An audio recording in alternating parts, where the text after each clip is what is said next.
Loin des banlieues et des grandes villes, leur quotidien est un combat. Une lutte toujours plus âpre quand se rapproche la fin du mois. Il y a 6 ans, nous avions sillonné cette France qui vit entre SMIC et minima sociaux. Une France souvent peuplée de femmes qui vivent seules avec leurs enfants. Certaines n'ont pas souhaité nous revoir. Que sont devenus les autres? Près de Chartres, nous avons retrouvé Isabelle et ses 2 filles, Cindy et Shona. Ça se sentait avec du safran, un truc comme ça. Elles nous ont demandé de les accompagner au supermarché pour nous montrer que leur vie a bien changé. Alors la liste des courses, donc le brownies. Alors brownies, là voilà. Là non, Shona, là. Ils sont plus chers mais je préfère ceux-là. J'en ai assez mangé des tomates comme ça à 1 € le kilo. Qu'on ne s'y trompe pas, Isabelle compte toujours. Elle connaît les prix par cœur, compare, profite des promos. Comme ça, un acheté, un gratuit. Ah, je fais attention quand même. Hein. Ah bah oui, ça c'est... Bah, de toute manière, quand on a vécu pendant des années comme ça, de toute manière, on fait attention quand même au budget. Alors, donc j'ai dit, je prenais... Aujourd'hui, Isabelle peut regarder les rayons bien en face. Mais quand nous l'avions rencontrée en 2006, elle faisait plutôt ses courses au ras du sol. Quand Isabelle fait ses courses, c'est toujours plié en 2, vers les rayons du bas, où sont relégués les produits les moins chers. Alors, le premier trait, c'est là. Bah, 1,95 €, toi, c'est 3,58 €. Alors, tu vois la différence? J'en achète 2 pour le prix d'un. Non, ça c'est trop cher, ça. Oui, bah, moi aussi, j'aime bien, mais on va prendre ceux-là. À l'époque, Isabelle était serveuse quelques heures par semaine. Elle enchaînait les petits boulots et les licenciements. Est-ce que ça va être assez chaud, ça? Alors, quand elle préparait les repas pour ses filles, elle ne s'asseyait jamais à table avec elles. Ta serviette, tu vas te salir. Et vous, Isabelle, vous mangez pas? Non. Non, je mange pas. Mais vous mangez pas parce que vous avez pas faim ou parce que vous êtes habitué à sauter les repas? Bah, les deux, on va dire. Bah, aussi au niveau argent aussi, hein, on va dire. Mais vous arrivez à tenir toute la journée? Ouais. J'arrive à tenir.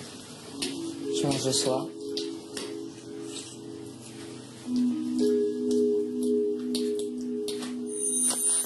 Tant que les frites ils cuisent, parce que ça fait pas mal de temps quand même. 6 ans plus tard, Isabelle a retrouvé l'appétit. Bonne bavette, et qui n'aime pas la bonne bavette, avec une petite sauce au poivre. C'est un simple bout de papier qui a changé sa vie et celle de ses 3 enfants. À 42 ans, pour la première fois, elle a signé un CDI. Elle gagne 1 061 € net, avec les allocations, 1 500 €. Comme Isabelle, qui ont un emploi. Quand nous l'avions rencontrée il y a 6 ans, elle touchait à peine 700 €. Pour elle, qui a quitté l'école à 16 ans, ces années d'efforts n'ont toujours eu qu'un seul but, l'avenir de ses enfants.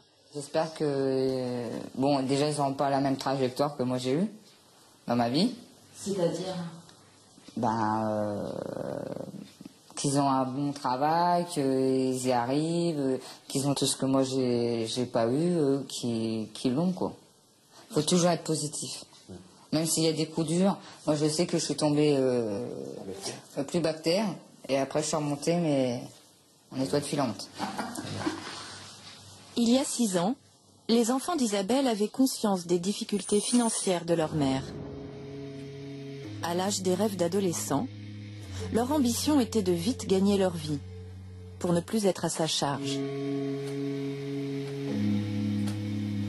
Je suis en première année BEP et j'essaie de passer le diplôme l'année prochaine. Et ça te permettrait d'aider ta maman, tu penses? Oui, d'avoir le BEP, oui. Déjà, ça lui a montré le moral. Ouais, ça penserait déjà à penser à autre chose que ce qui se passe déjà. On me dit pense à tes études, c'est déjà le plus important. Ouais. Vous l'admirez, votre maman? Ouais, elle n'a jamais baissé les bras, toujours aussi forte. Elle est vaillante. Elle est courageuse. Je suis fier d'avoir une maman comme ça, quand même. Aujourd'hui, Alexis est un grand garçon de 22 ans. Il y a un an, il a trouvé du travail. Il fabrique des affiches publicitaires dans une usine de sérigraphie.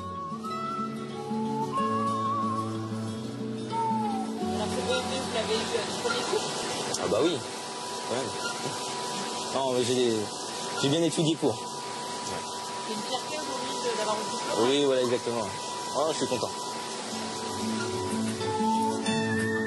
Alexis a tenu la promesse faite à sa mère. Il a décroché son diplôme, puis un CDD. À 22 ans, il a une idée très précise de ce qu'il veut faire de sa vie. J'ai des priorités dans la vie. De 1, la réussite professionnelle. De 2, la femme de ma vie. De 3, le mariage, bien entendu. De 4, les enfants. Et 5, une belle et grande maison. Une belle et grande maison achetée? Bien sûr, achetée. Propriétaire. Un discours presque trop sage pour un jeune homme de son âge. Les difficultés financières ont fait mûrir plus vite les enfants d'Isabelle. Après des années de galère, elle semble enfin sortie de la précarité. Presque un conte de fées, à part un petit détail. Quand elle se prépare après le dîner, ce n'est pas pour sortir, mais pour aller au boulot. Isabelle travaille de 22h à 7h du matin. Elle est veilleuse de nuit. Et chaque soir, à l'heure du coucher, elle doit laisser ses filles.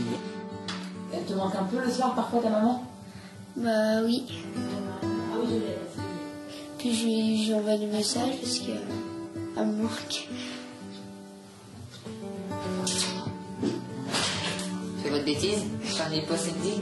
Toutes les nuits, Isabelle confie Shona à sa grande sœur. À demain. Un sacrifice nécessaire pour gagner sa vie. c'est pas trop difficile de laisser les filles? Cindy, elle est grande, hein, elle va avoir 20 ans, donc bon, Shona, je la vois le week-end. Donc, puis pendant les vacances scolaires aussi. De